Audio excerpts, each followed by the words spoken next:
This is Nashimo, the CEO of InfoTaxPart.com. We are a team of CPAs and EAs. My today's topic is about what is included in the Code of Ethics of the Institute of Internal Auditors (IIA). This is one of the episodes of series of basic Code of Ethics, which I am going to describe with the help of case studies and different principles and what should an auditor do under such situation and the circumstances.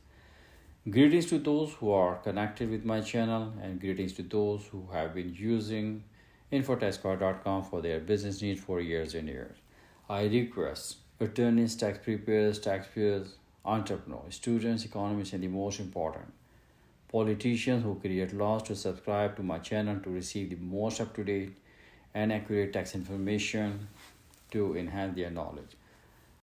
According to the Institute of Internal Auditor Code of Ethics, an internal auditor should adhere or to meet the following principles. Number one, I'm going to share with you a few principles along with the examples to describe more accurately for my users.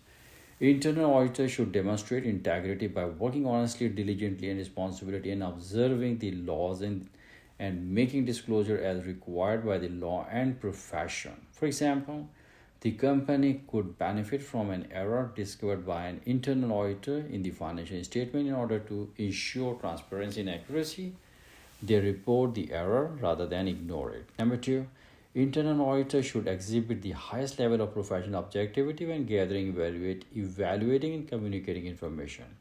To make judgments, they must make a balanced assessment of all relevant circumstances and not be influenced by their own interests or others.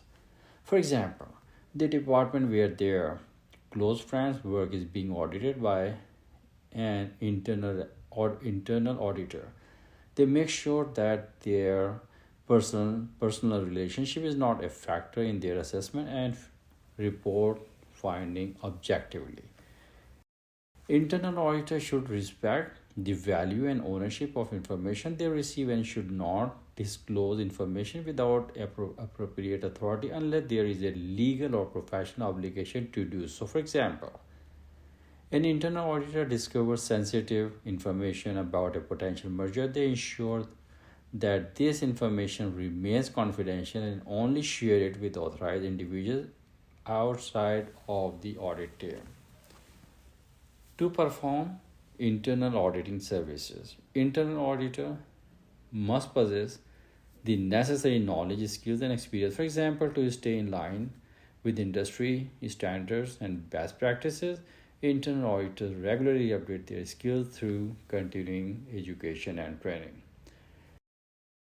Now I'm going to share with you what action should an internal auditor take in the situation which I have just mentioned about. Internal auditors should use their judgment to effectively implement the principles laid out in the code. Internal auditors must not condone or by complicit any illegal activity. It is a requirement that they act with integrity and adhere to laws and regulations. Auditors must receive proper training and guidance before exceeding their personal technical skill. It is important for them to remain within their area of expertise with continuing striving to improve their skills and knowledge. The last point of this chapter of this program, which I'm doing on what is included in Code of Ethics of Institute of Internal Auditor, and which is one of the episodes of my series of basic Code of Ethics.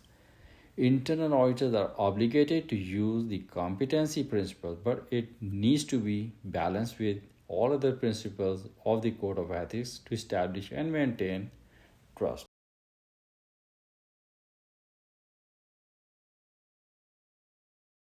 Thank you and God bless you.